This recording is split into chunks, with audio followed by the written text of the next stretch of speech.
বলতে পারি না কি বলতে পারি না সেই বিগল হরিণের মুখ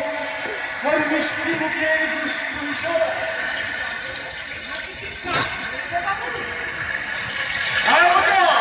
এই ঘাটির চপ ভাই ওরা হচ্ছে চারে ভাত লাগে ভাত না বড় কর যেন ফেললেই ঠোকরাবে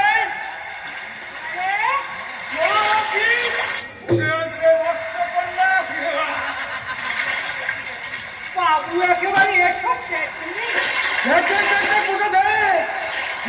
জলে কেমন সাঁতার কাটছে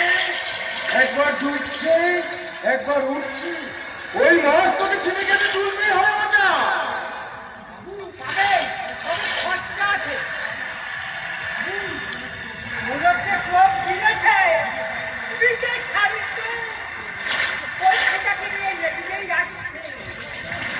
লাগলে আমার বড় ভালো লাগে রে বাচ্চা ভারী ভালো লাগে আপনার ভালো লাগলেও আমার ভালো লাগে না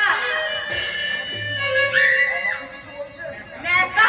মেয়েরা পুকুরে স্নান করছে আর এখানে ছিপ ফেলে আছে আপনারা তাদের সরিয়ে নিয়েছেন আমার ভাসুরকে বলে আপনাদের কিন্তু এই দিকের জলে 100 টাকা যোগ খাবো ওরে বাবা বাস কেন ছাড়ে ওজা বাস কেন ছাড়ে আপনার নামটা কি তাই না মানে আমার স্বামীর নামটা স্বামীর নামটা বিলাস মণ্ডল বিলাস তুই চিনতে পারছিস এ কথা বলে আমার লজ্জা দিস না ভাই ছোট্টবেলার সেই বন্ধুত্ব কি ভোলা যায় বল বল বল কেমন আছিস ভালো নেই ভাই এই অজপাড়ায় পুরো থেকে লাইফটা স্পয়েল হয়ে গেল এই রজত রায়ের সঙ্গে তোর যখন নতুন করে পরিচয় হয়েছে তোমার কোনো চিন্তা নেই এই রজ রায়ের পরে থেকে তোর লাইফটা আমি নষ্ট হতে দেব না কিন্তু এই মেয়েটিকে এ আমার স্ত্রী অরবি ইনি আমার বন্ধু রজত রায় সে পরিচয় আমি অনেক আগেই পেয়েছি তার মানে যেহেতু তোমার বন্ধু নিশ্চয়ই তোমার মতোই চরিত্রবান কলকাতায় বিরাট কারবার বাড়ি গাড়ি কোনো কিছুর অভাব নেই আমার সঞ্চয়নী সেভিংস অ্যান্ড ইনভেস্টমেন্ট কোম্পানির জন্য একজন যোগ্য ম্যানেজার নিয়োগ করবো তুই যদি রাজি থাকিস আমি রাজি রজত চাকরির আমার প্রয়োজন আমি চাই আমার জীবনটাকে উপভোগ করতে আমি চাই টাকা প্রতিপত্তি তাহলে কলকাতায় যাওয়ার জন্য প্রস্তুত হয় না ম্যানেজারের চেয়ারটা তোর জন্য ফাঁকাই থাকে করবি শুনলে তো রজতের জন্য আমাদের ভাগ্য ফিরে যাচ্ছে তুমি যাও রজতের জন্য জল খাবারের ব্যবস্থা করো যাচ্ছি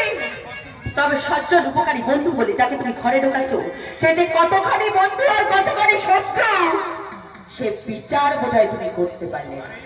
আর এই ভুলের জন্য একদিন তোমাকে সারা জীবনের মতো এই ভুলের আগুনে পুড়ে ছাই হতে হবে গো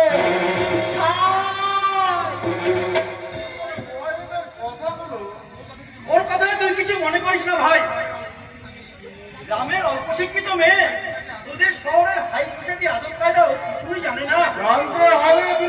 জানতে হবে ওই ম্যানেজার হলে শহরের আদব কায়দা সোসাইটি সবকিছু তোকে জানতে হবে হ্যাঁ হ্যাঁ এই রাজপাড়া গায়ে পড়ে থাকে আমি আর নিজের জীবনটাকে নষ্ট করবো না বড়বিকে নিয়ে আমি কলকাতায় চলে যাব আমার দুঃখের কালো রাত্রি অন্ধকার ঘুচে গিয়ে আবার আমার জীবনে সুখের সূর্য উঠবে দুঃখের অমানিসা ভেদ করে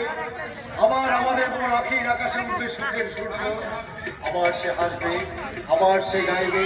আবার সোনালি সকালে কাকলি পূজনে মুখর হয়ে উঠবে তার বড় বিহঙ্গিনী মন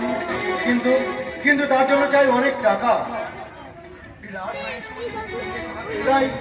এই সময় যদি তুই কিছু টাকা দিয়ে সাহায্য করতে পারিস খুব ভালো হয় ভাই অসম্ভব ওই নষ্ট মেয়ের জন্য তোমার আমি একটা টাকাও দিতে পারবো না ওই নষ্ট মেয়ের প্রতি আমার কোনো দায়িত্ব নেই আমার কোনো কর্তব্য নেই কি হয় ওল্ড সার্ভেন্ট একজন ওল্ড সার্ভেন্ট তোকে জ্ঞান দিচ্ছে আর তুই না দাঁড়িয়ে দাঁড়িয়ে এখনো হজম করছিস আমি হলে করতে পারবো তুই দিয়ে মুখ ছেড়ে দাম জানো ওই মুখটা আমি চুতি একবারে ছেড়ে দেবো বলো। আমি কাল কলকাতা চলে যাব। মোটা টাকার চাকরি পেয়েছি, আমাদের তো একটা ভবিষ্যৎ আছে নাকি? এই বিলাস মন্ডল এতখানি নির্বন্ধ হয়েছে, বউকে গ্রামে রেখে সে শহরের সুখ প্রতিপত্তি ভাগ করবে। এই কিন্তু শেষ কথা ভাই। হ্যাঁ হ্যাঁ, এই আমার শেষ কথা। আশা করি এরপর তুমি আমাকে বিরক্ত করবে না। তুই ঠিক বলেছিস বিলাস, যদি প্রাণে বাঁচতে চাস তুই এই মুহূর্তে ইমিডিয়েট তুই কলকাতায় পাবি, শহরে সুখ পাবি, ঐশ্বর্য পাবি, প্রভাব প্রতিপত্তি সব সব পাবি। আশা করি নিশ্চয় তোর কথাগুলো আমার মনে থাকবে। ভাই বিলাস ভাই, আজ আমি চললাম। ছোট ভাই যাকে কোলে পিঠে করে হকারি করে মানুষ করলাম, সে আমার পরিচয় তাই ভুল সারবেন, মানে পুরনো চাকর। তবু তবু আমি তোকে ত্যাগ করতে পারবো না, কোনোদিন পারবো না। ওই পাষাণ ভগবানের আশা তুলে দিয়ে আমার মনকে আমি ভালো করে তুলবো। আখির মুখে হাসি ফোটাতে আমি চুরি করবো, ডাকাতি করবো, প্রয়োজন হলে আমি মানুষ করবো। আমার আদরের ছোট বোন চোখের জলে বুক ভাসাতে ভাসাতে এখানে মৃত্যুর দিকে এগিয়ে যাবে। তা আমি সহ্য করতে পারবো না, তা আমি কিছুতেই সহ্য করতে পারবো না।